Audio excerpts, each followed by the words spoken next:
Okay, magandang gabi po sa bawat isa sa atin and welcome po sa ating pulong panalangin dito sa Pillar of Truth Reformed Gospel Church. It's a blessing to be back kasi dalawang Thursday din po ako nawala dito dahil providentially nandun tayo sa Bulacan. Sa ating pag-start po sa ating pulong panalangin, tayo po ay mag-meditate shortly sa salita ng Panginoon. Please turn with me to Proverbs chapter 16 verse 9. Proverbs chapter 16 verse 9. At ito po ang sinasabi ng salita ng Panginoon. Ang puso ng tao ay nagpapanukala ng kaniyang daan, ngunit ang Panginoon ang nangangasiwa ng kaniyang mga hakbang. Purihin ang Panginoon sa pagkabasa ng kaniyang salita.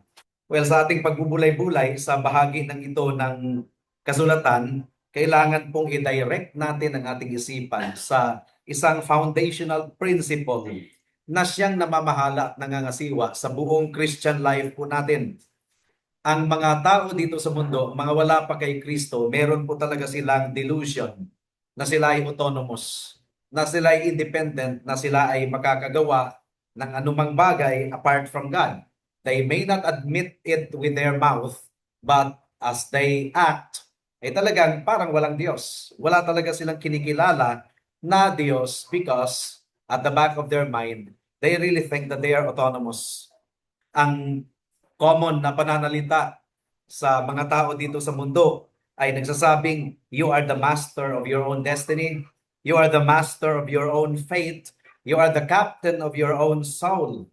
At sa pamamagitan ng dunong, sa pamamagitan ng positive and willful na pag-workout sa mga plano, pwede nating makarve ang ating sariling destiny.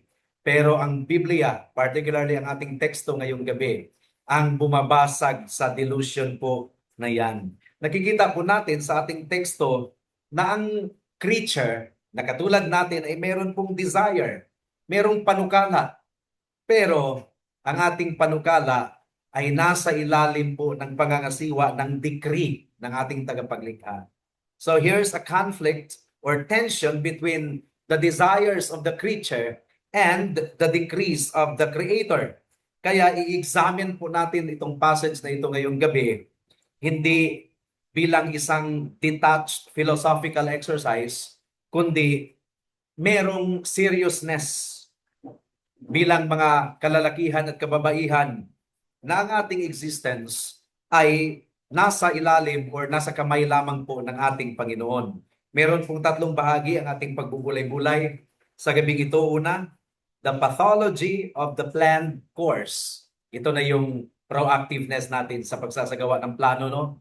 Nagpaplano tayo. Pangalawa, the divine disruption of the human blueprint. Nang ibig sabihin, kahit tayo ay meron pong mga panukala, mga plano, nasa ilalim pa rin yan ng approval ng ating Panginoon or nasa ilalim pa rin yan ng decree ng ating Panginoon. At pangatlo, the sovereign synthesis of all things. Nawa po ay buksan ng Panginoon ang ating puso at isipan sa ating pagpapatuloy sa pagbubulay-bulay ng kanyang salita ngayong gabi. Dumako na tayo sa unang punto. The pathology of the planned course. Proverbs chapter 16 verse 9 once again sa ating teksto. Sabi dito, ang puso ng tao ay nagpapanukala ng kaniyang daan. Ngunit ang Panginoon ang nangangasiwa ng kaniyang mga hakbang. Similar po ang wording dito sa Proverbs 19:21. Pwedeng buksan din po. Proverbs 19:21, ang sabi dito, sa puso ng isang tao ang panukalay marami. Ngunit ang layunin ng Panginoon ang siyang mananatili. Hindi po tinatanggi ng banal na kasulatan na tayo po ay mga nilikha na mahilig magplano, mahilig magpapanukala. In fact, ang diagnosis po ng banal na espiritu sa pamamagitan ng dalawang bersikulo na ating nabasa na so far, ang diagnosis ng Holy Spirit sa puso ng tao is that factory po ito ng mga blueprints, ng mga ambitions, mga pangarap mula pa sa ating pagkabata. Ang ating carnal mind ay talagang iniisip po natin, ito ang gusto kong gawin, ito ang gusto kong maging, meron akong pangarap. At sinasabi po ng mga tao, I will achieve this status, I will enter this profession. I will build my own family, my own company. I will secure my happiness. Kaya nga, merong inherent optimism and positivism sa natural man. Gusto talaga nating makahit sa ating mga target. At tinitingnan po natin ang ating kinabukasan at nag-i-expect po tayo ng smooth, unbroken highway. Nag-a-assume tayo ng ating logic ay sound, ang ating strength, kalakasan ay sapat, at ang ating mapa ay accurate, tumpak. But what is the spiritual reality behind all of our planning, mga kapatid? Ang sabi po ni Thomas Watson, we would fain be our own carvers and choose our own condition. We think we can look after ourselves better than God. Kaya nga mga kapatid, minamapa po natin ang ating buhay, uninterrupted life, pero ang ating mga panukala na hiwalay po ang Panginoon. Actually, ito po ay isang uri ng atheism. It is a form of atheism. Na nagpapanukala po tayo, ini-exhaust natin ang ating mental faculties nang hindi tayo sumasangguni sa ating Panginoon. Hindi natin inilagak sa ating Panginoon ang ating mga plano. It is a creature attempting to usurp the throne of God bilang governor ng buong universo. At itinuturing po natin ang ating kinabukasan as if it belongs to us. Nakakalimutan po natin na hindi nga natin kontrolado ang ating heartbeat. Kahit sa next heartbeat natin, wala po ito sa ating control. Pwede pong itigil ng Panginoon anytime ang pagtibok ng ating puso. So yun po ang unang punto, mga kapatid. Pangalawa, the divine disruption of the human blueprint. Di ba? Meron tayong mga plano, meron tayong mga balak, meron tayong mga pangarap, pero ang sabi po ng ating teksto sa Proverbs 16 verse 9, ang puso ng tao ay nagpapanukala ng kanyang daan, yun ang unang punto. Pero pangalawa, ngunit ang Panginoon ang nangangasiwa ng kaniyang mga hakbang. Sa 19 verse 21, sa puso ng isang tao ang panukalay marami, ngunit ang layunin ng Panginoon ang siyang mananatili.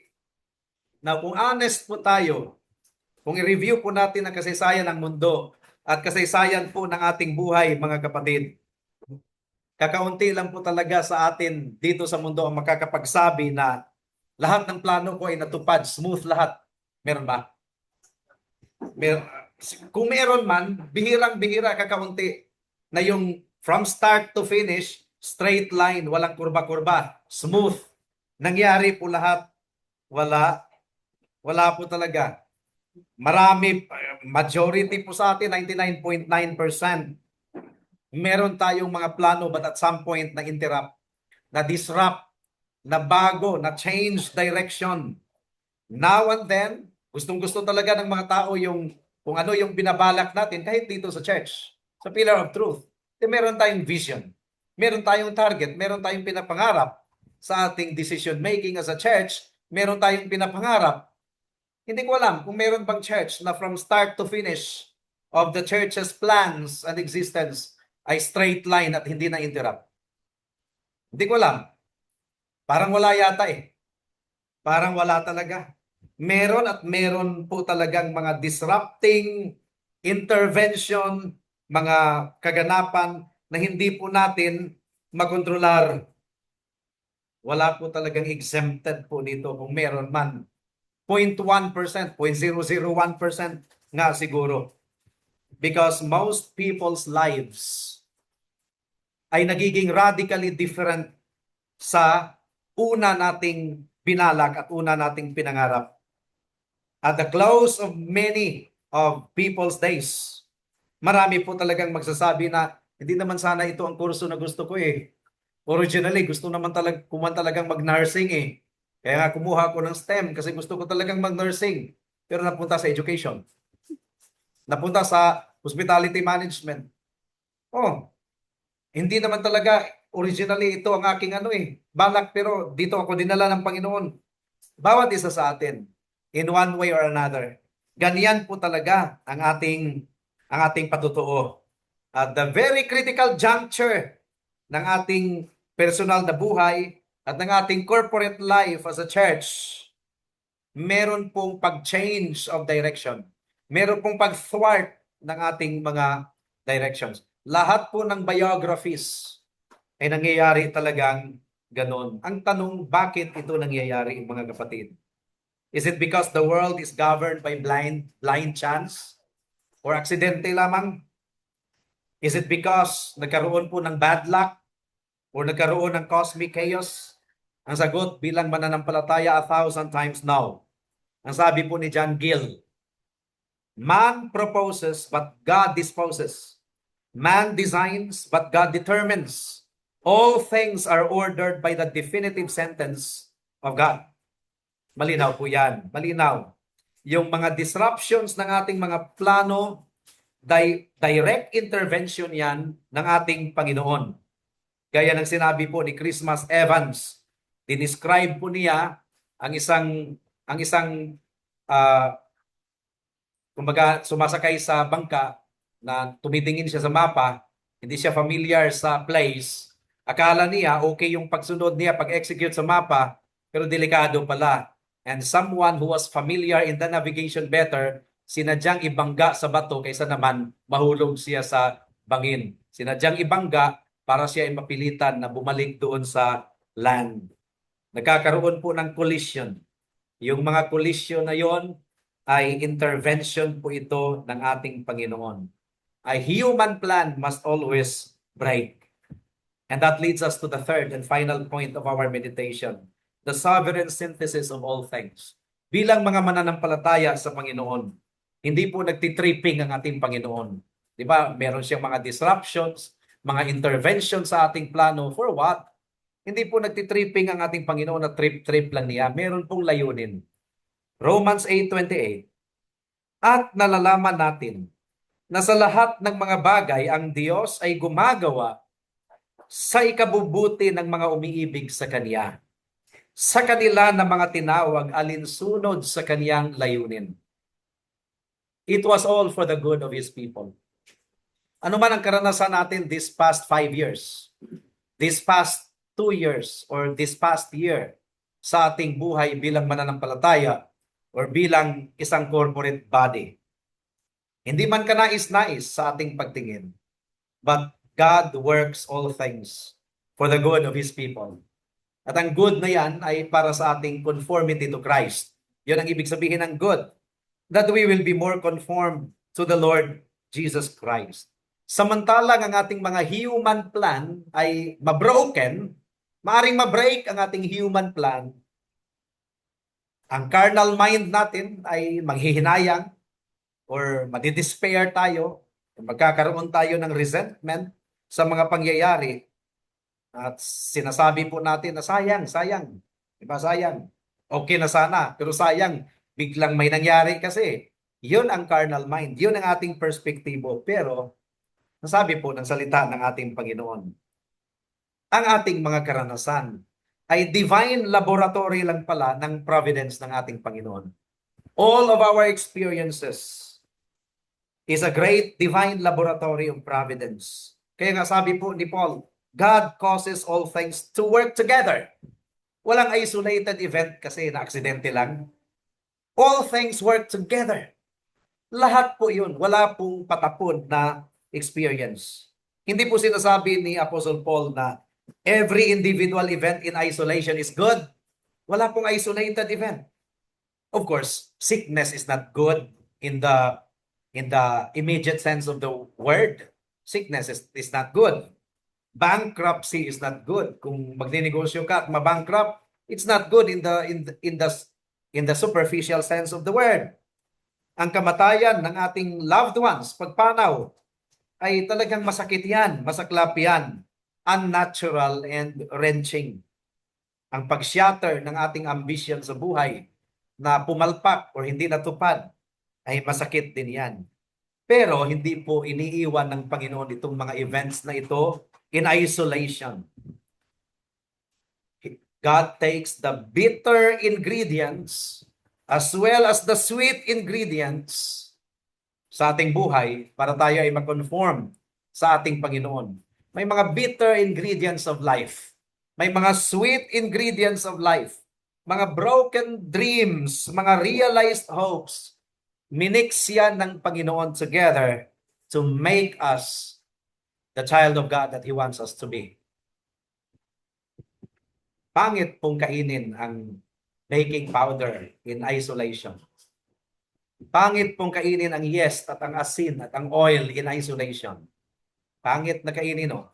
Sige, papakin mo ang harina in isolation. Pangit. Pati yung egg yolk and egg white, sige, kainin mo in isolation. No, no, no. Itong mga ingredients na ito kailangang ma-mix, kailangang ma-compounded together so that the beautiful cake, the delicious cake of Christ-likeness, pagiging conformed to the image of God, ay mangyayari sa atin. Ito po talaga ang illustration ng ating Christian life. Parang gumagawa ng carpet na merong design. Kung titingnan mo sa likod, hindi po itsura yung mga pinagtagpi-tagping mga sinulid. Pero kung baliktarin na po yun, makita natin backward. Maganda pala ang kinahihinatnan. Ang ating mga plano sa buhay at mga pangyayari, maaring messy. Maaring messy. Superficially, maaring napaka-messy. But God's purpose is the glorious pattern na nakikita po natin sa finished product. If God had allowed us to carry out our own dreams, kung ang ating mga pangarap ay natupad according to our plans, baka ay cheap ang magiging kinahihinatnan. But God breaks the pattern of our lives and He weaves every providence na Kanyang pinanukala para sa atin so that we will be more conformed to the image of His Son, Jesus Christ. At I think na-illustrate ko na po ito sa inyo last time. Yung sinabi ni John Flavel, providence is like a Hebrew word. It can only be read backwards. Kasi ang Hebrew na mga salita, ang pagbasa niyan is from right to left, backwards. So providence is like a Hebrew word. It can only be read backwards. Nangyayari una, saka natin mabasa. Saka po natin maunawaan. So sa ngayon, hindi natin naunawaan, but later we will be able to understand. Now, paano po natin i-apply ito sa bawat isa sa atin, mga kapatid? Itigil na po natin ang ating pagrereklamo. Pagsisihan po natin ang ating pagrereklamo. Bakit ganito na lang palagi? Yung mga ganun na mga pananalita. Ikaw ba ay humaharap sa kasalukuyan ng matinding hamon sa buhay mo? Mga plano na hindi natupad. Kung i-review mo ang simula nung bata ka hanggang ngayon, parang puro mapapait ang karanasan mo. Nagiging bitter ka dahil sinarahan po ng Panginoon ang pintuan ng isang pangarap or opportunity na gustong-gusto mo talagang mangyari sa buhay mo. Pero sinarahan ka po ng Panginoon. Tingnan po natin ang ating teksto. It is the Lord's purpose that should prevail. Ang ating bitterness is actually nakikipagtalo tayo sa Diyos. Nakikipagtalo tayo sa providensya ng Panginoon. Your bitterness is an argument with infinite wisdom. Nakikipagtalo tayo sa ating all-wise God. Stop fighting the loom. Pangalawang application po sa bawat isa sa atin is rest in covenant security. We are secure in the Lord Jesus Christ. Kung ikaw ay umiibig sa Panginoon, ibig sabihin ikaw ay tunay na ligtas kasi hindi kayo pinanganak na mayroong native love for God. You have native love for sin. If you have love for God, meaning to say you are regenerate, bago ang puso mo. If you love God and if you are called according to His purpose, you have an absolute guarantee. Meron po tayong garantiya ng mga disruptions ng ating mga plano ay nangyayari para sa ating ultimate good. God is not punishing you. Hindi ka pinaparusahan ng Diyos. He is conforming you to His Son. He is conforming you to the image of His Son. Trust Him when the path takes a sharp turn into the dark valley. Trust God. Your steps are determined by a loving Father, not a blind faith. Para sa mga wala pa sa Panginoon, hindi pwedeng tapusin natin ang ating meditation without talking to you ng mga nasa labas pa sa ating Panginoong Jesucristo. Maring ikaw ay nakaupo sa assembly sa pagtitipon natin ngayong gabi. At meron kang mga plano sa buhay mo, kaibigan. Minamap out mo na ang career mo. Minamap out mo na ang kayamanan mo, mga ipon mo sa bangko.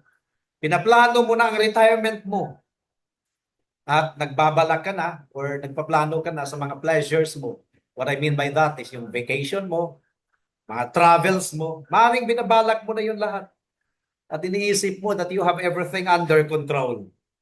Pero kailangan pong itanong sa iyo, kaibigan, base sa autoridad ng salita ng Diyos. Ano ang plano mo para sa araw ng kamatayan mo? Nagpaplano ka sa mga bagay na ito? Kasama ba sa plano mo ang araw ng kamatayan mo? Haharap ka sa Panginoon. Ano ang plano mo para sa araw ng paghahatol kung saan haharap ka sa Panginoon para sa paghahatol? Maaaring magplano ka sa maraming mga bagay dito sa mundo, pero hindi mo talaga kontrolado ang final step because the Lord's will, the Lord's decree should prevail. Ang ultimate step ng bawat human being ay yung tawirin na natin ang kamatayan. Yun ang ultimate step, kapatid or kaibigan. Now, kung ikaw ay tatawid na sa kamatayan at papasok ka na sa trono ng Diyos para sa paghahatol, kung ikaw ay pumasok na dinamitan ng mga ruined plans mo, your self-righteousness, your rebellion, you will utterly be consumed. I-review mo ang buhay mo, kaibigan, ang mga vanities ng buhay mo. Hindi ka nga makakagaranti kung hihinga ka pa ba bukas o mamayang gabi. Ang mga plano mo ay singaw lamang. Parang usok lang yan na liliparin din ng hangin. Sabi po ng mga Welsh preachers, because we are reading them. Why do you build palaces on ice that is already melting beneath your feet? Iceberg ba? Bakit ka nagpapatayo ng palasyo mo sa iceberg na nagmi-melt na beneath your feet? Talikuran mo ang madness na ito, kaibigan. Repent of your self-sufficiency. Stop trying to carve out a destiny apart from the living God. Tumingin ka sa tagapagligtas, sa Panginoong Hesukristo, na nagpapasakop sa kalooban ng kanyang Ama. Sinabi ng ating Panginoon, not my will, but yours be done. At siya ang nagpasan sa lahat ng puot at galit ng Diyos na nararapat sa mga makasalanan. Kaya tumakbo ka papunta kay Jesus, kaibigan, ngayon man din. Cast your broken, ruined life at His feet, and you will find that His purpose for your soul is infinitely greater than any dream you could ever fashion for yourself. Gawin mo na ito ngayon, kaibigan. Baka bukas ay huli na ang lahat. Tayo po muna ay manalangin. O aming Panginoon, salamat po sa mensahe ng inyong salita. Nawa po ay every time na meron kaming nararanasan na parang disruption from our perspective, may plano kami pero naunsami, na-disrupt, hindi natuloy. Nawa o Diyos ay hindi kami makikipagtalo sa wise providence ninyo. Bagkus kami ay magpasako at ang lahat ng ito ay pinakikilos ninyo, pinangangasiwaan ninyo to work together. Walang isolated event. To work together for our good. And that is conformity to Jesus Christ our Lord. At sa mga kaibigan namin, nawa ay nag-usap kayo sa kanila o aming Panginoon. Nawa ay isipin nila, isama sa kanilang plano ang wakas ng kanilang buhay. Ang araw ng paghahatol. At nawa o Diyos ay hatakin ninyo sila papunta sa inyong sarili. For no one can come to you unless the Heavenly Father draws them unto the feet of Jesus Christ. Salamat po, Diyos. Ito po ang aming samo at dalangin sa pangalan ni Jesus. Amen and Amen. Sa ating